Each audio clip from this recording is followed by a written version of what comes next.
Everybody, welcome to a brand new episode of MFIS TV, and I am your host, Jason Matthews. Today, we're talking about the 5 alternatives to a 401k plan. Millions and millions of Americans want to save for retirement, and oftentimes their employer do not offer them a 401k plan. So today, we want to help you, give you 5 alternatives you can do for a 401k plan. Now, before we get started, let's hit that subscribe button, as we want to make sure we can have more followers, get more alerts, and know what's going on. And make sure you catch us every Wednesday at noon. So more and more, we're hearing more and more criticism towards 401k plans, as we hear about the fees, the costs, the complications, the lack of options we have. So if you're one of those people who either don't have one or don't like all the options inside of it, here's your 5 alternatives.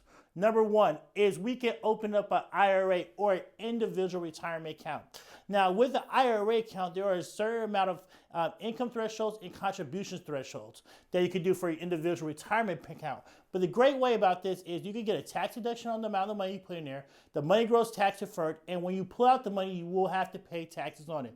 We could put $5,500 if we're below the age of 50 up until April 15th for this year to lower our taxable income. Number 2, let's say you don't need a tax deduction.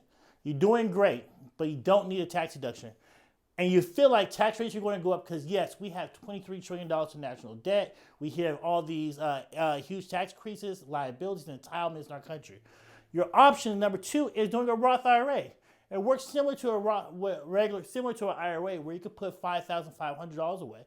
But instead of that money being tax deferred on the front end, you're paying the taxes now, and when you pull out all the funds out of it, it's going to be all tax-free. Now, but remember, on both of these, you cannot touch that money and put it into your pocket until you're 59 and a half years old. The third option is cash value life insurance. Cash value life insurance is not your typical one you hear on the TV where you hear buy term of 20 or 30-year term for $34. We're talking about the cash value life insurance where the wealthiest people in the world dumps tons of money inside of it. And with cash value life insurance, you can put the money inside that policy. You're going to have to pay your upfront fees for the cost of life insurance, but the money grows tax deferred and you can pull it out tax free.